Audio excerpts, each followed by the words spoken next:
GQ, I'm going to bring it full circle because we started with this question and we didn't get your answer to this question. What inspired you to be a hip hop artist? Well, I always been into music, man. Even when I was young, even like my mom always plays so much old school stuff. It wasn't even hip hop, just old school soul music and all that.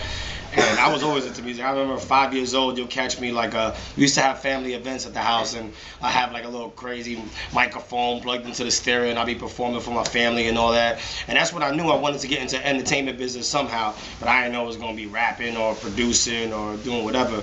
But then as I got older, you know what I mean? Like I grew up on everything from, you know, Cool G Rap, Rakim, Big Daddy Kane, then we get a little bit later into the days with Wu-Tang and all that.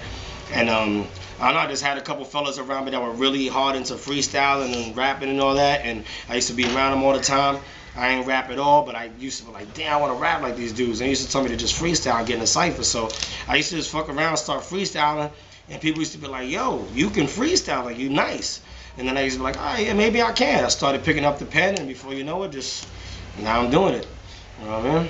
There's a lot of influence from basically hip hop music that I listen to, and a bunch of my friends influenced me to start doing this. And now we're doing it, and we're traveling the world. We're going international, and this shit is just getting started. So look out.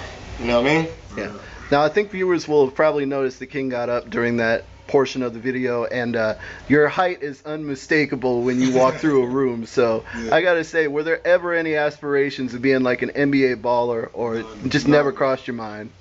I mean, to be honest with you, the only time I played basketball was in jail. You know what I'm saying? And that's when I learned. I played like one league when I was maybe in 10th grade. Like I played like a little intramural league with my friends for 2-3 months. But were you 6'9" at the time, like you are now? I was like 6'4" at the time, and didn't know how to fucking throw my bows and all that shit like that. I know how to throw bows, but not for basketball. Yeah, it's a whole different kind. Coordination and it's like Diabolic says, it's foul play. You got to get out there and bust people. Yeah. So on your Bill and Beer shit. Yeah, absolutely. But yeah, man. Yeah, actually, it's crazy because had I learned the shit I learned in jail on the basketball shit, I probably you probably be in the NBA right now. I don't know about NBA, but I definitely could have like went to college off that shit and scholarship and whatnot. Yeah, and at least rolled that out and took that out of it. You know what I'm saying? I'm definitely opportunist. If you ever want to be a professional NBA player, you know what I'm saying? Just go to jail. You know what I'm saying? You'll learn the street ball, that's for sure. No doubt about that. But I mean, hip hop's been so successful for you that you don't even need to worry about, you know, what could have been or what might have been. It's not at all. Yeah, definitely not. And I mean, music's always been my passion. And we talk about Grandmaster Flash, but like at that same time that I got that, you know, Thriller came out right around that same time. Van Halen.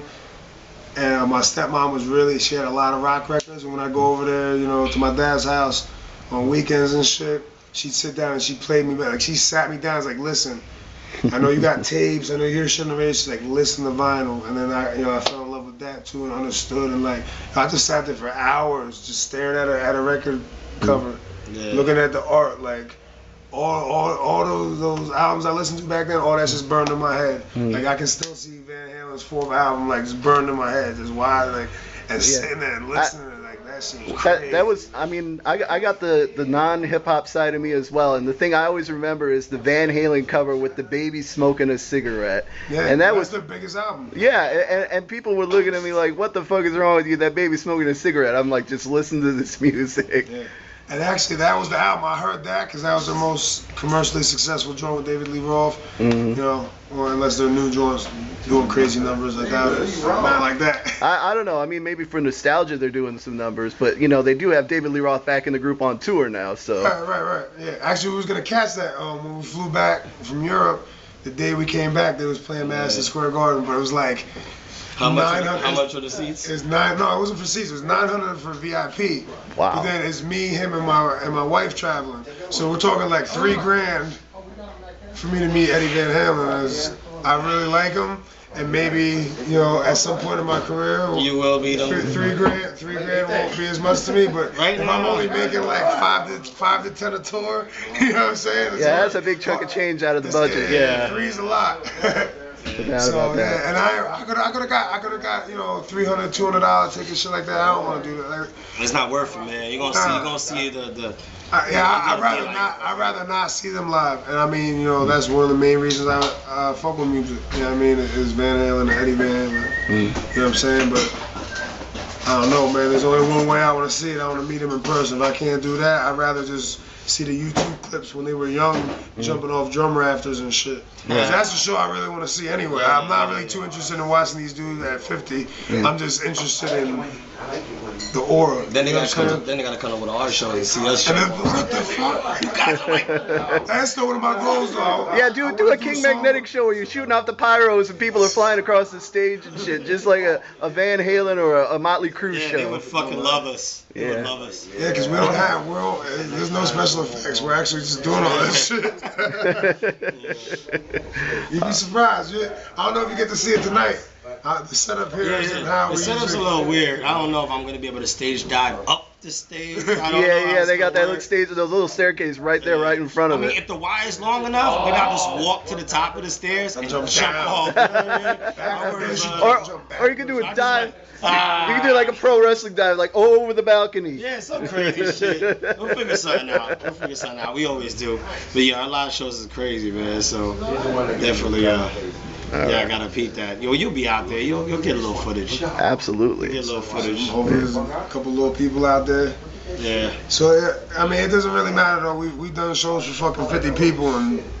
I make it sound like a fucking 1,000, man. It doesn't matter. As long as hopefully the people have the energy because we really feed off the energy from the crowd. You know what I mean? It's good to have the crowd involved in it because I mean sometimes you get some crowds that they're into it, but they're just so stuck on listening to our lyrics that they're just like amazed that they're hearing it.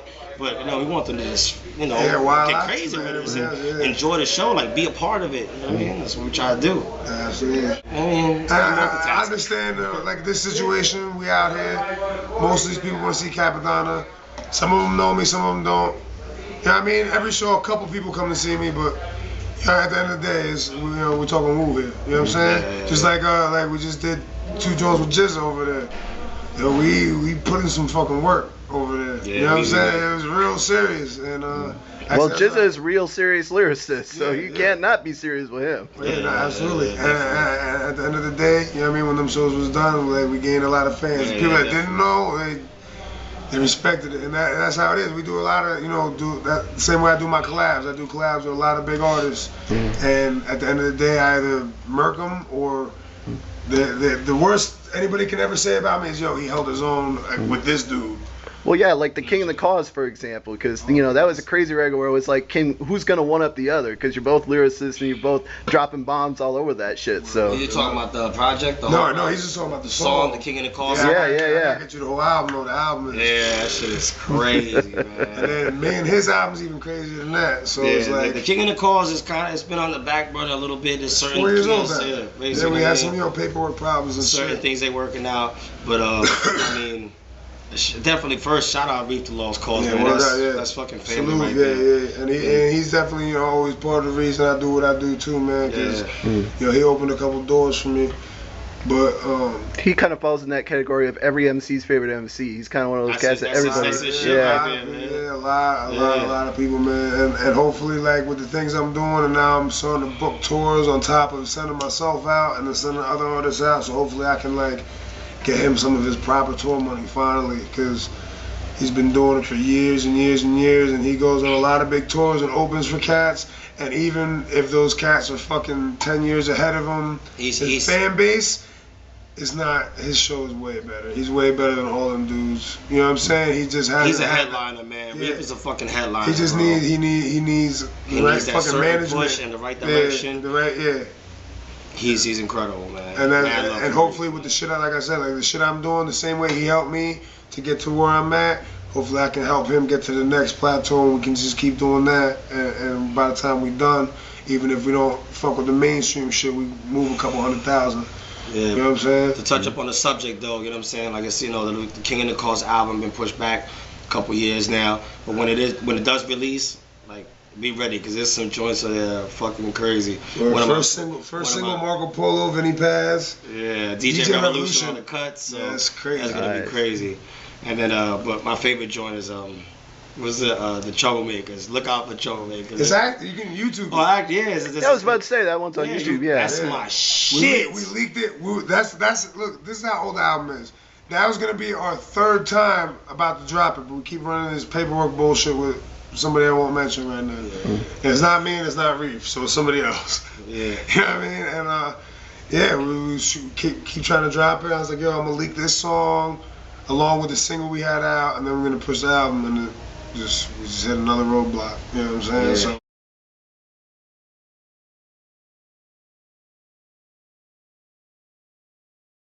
Me and Magnetic got a project called David and Goliath. You know what I'm saying? That's gonna be crazy. We did a tour last year in France in the summertime, and we got it with my man Crown and Ox. You know what I'm saying? Grim Reapers from France. Shout out to y'all. You dudes are incredible. You know what I'm saying? We're about to make a classic album together. It's gonna all me and Magnetic probably have just a few features, but we really want it to be a project where people can concentrate on me and Magnetic and see what the hell we do. But we're gonna have a couple features. We're trying to get two of the top underground artists from France on there. Shout out to my man Furex, you're a beast. Want to get him on there, and might have maybe a few American rappers on there, but not too many. Like I said, we really want to concentrate on me and Magnetic. But the David and Goliath album is definitely going to be released in 2012, and it's going to be crazy. So definitely look out for that one. Sure. Well, now that brings it to a note I want to close it on, because obviously David and Goliath is also a pun on the fact that there's a size disparity height-wise, but then there's the names themselves, and I want to know, I mean, you got the nice watch on and you kind of profile a little bit, but is that how you came by the name GQ? And then I'm going to direct the same question to King Magnetic on how he got the name. So. Nah, actually, I won't give it out right now, but I mean, you'll probably see it on, like, you know, writing credits and all that, but GQ is actually just the initials of my actual birth name, you know what I'm saying? A lucky coincidence, yeah, then. You know what I'm saying? And my mom Dukes, and my brother and my sisters, they've been calling me that since a kid. My dad's name, the same name, so they've been calling him GQ, call me Lil GQ, and I just took, everybody always called me that, so I took that, and I actually added the Nothin Pretty there, because there's a fucking million people who want to call themselves GQ, which... And the band, too. There's a fucking disco band that was huge. Oh. Huge. Called GQ. Actually, when I put his shit up on iTunes in January, when we first put it up to get the pre-link, it linked, because it only said GQ, so it linked his shit to the fucking disco group. So his biography said 1975, but GQ did it. Here's the topic on the cake. They're from the Bronx. I was born in the Bronx. I'm from the Bronx, and they're from the Bronx. So when I was there, I was like, damn, baby, you know, so I could capitalize off this shit. You know what I mean? Those are my boys back in the days. They named me GQ, keep the legacy going. You know what I'm saying? No doubt. But yeah, I added the Nothin Pretty on there because people always told me, just like you say, you're like, oh, the Y just flat GQ, and people are like, oh, yeah, I say GQ, like, GQ smooth. So I'm like, all right. So I had to add the Nothin Pretty to let people know it ain't just some GQ smooth shit. Listen to my lyrics and you see that I keep it raw as hell, and I'm not just some GQ smooth dude. Don't get me wrong though, when it comes to the ladies, I really try to get GQ smooth on. Yeah, he irons his socks. You know Don't get fucked up. I iron my fucking socks. He irons his do-rag. Yeah. Anyway. King, you got the last minute here before we run out of video time, so tell us how you got the name. We ran out of here. Yeah, we can talk all day. Go. Oh, we can do a part 2, but I'm just saying we got 1 minute left on this part, so. So my name though, yeah, we get that a lot. And of course, you know, King Magnetic is tied to 5%. I'm not personally 5%er, but I got my name from one in jail. My man Ray Bond, rest in peace. You know what I'm saying? That's my man. He's a real gully dude, and we was running together in jail a little bit. You know, we used to gamble together and whatever else. And you know, he stepped to me, and that's when I learned about 5% Nation. You know what I mean, from him. But he ain't come at me like, yo, you have to be down with this or this and that. He just kind of let me know what it is. He's like, yo, this is your name. You know what I'm saying? Da-da-da. And we broke it down, and we went from there. And then, you know, after studying shit, I was like, I feel a lot of the shit, but it's not 100% me. So instead of tying myself into something that I'm not 100% about, I just represent me, and a lot of that shit comes through, and you know, showing, improving, and understanding. If you get into that, you know what I mean, you understand that that's the best part. So once you know that and you know what's going on, it doesn't really matter what lane you choose. You feel what I'm saying? If you notice through my music and things I do, I go really hard. I don't half-ass shit. You know what I'm saying? That's why I made a career out of a guest feature. You know what I'm saying? There's a lot of dudes in way better position than me that can't do half the shit I do. So I mean, that's what it is. At the end of the day, you know, that's how I got the name King Magnetic. So shout out to the gods and earth. You know what I'm saying? Yeah. No doubt, no doubt.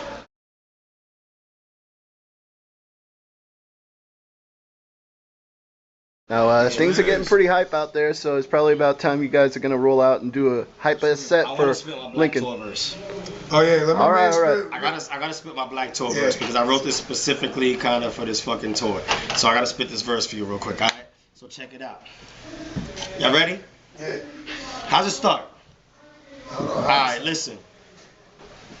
Your rappers ain't the shit at all. I'm about to get up on my MOP shit and stick 'em all. Then I put your bitch in the figure 4. She better have liquid swords. Everything's a gamble when it's winter wars. Every day's Halloween. A circus after sundown. There's alcohol in my DNA and black clouds follow me. I'm a sick individual. Swift as a criminal. Keep your fits to a minimal. I separate your spirit from your physical. Third time's a charm and Mag been telling you. So don't listen to the trash these fags been selling you. Cause they made hip-hop a fashion show. It's all about the cash and clothes and these fancy dancing hoes with swagger jacket juice dripping off these women and they nasty pantyhose. I never took a chance to understand these hoes. I just use them and abuse them. You win some, you lose them, except when I'm getting head like an execution.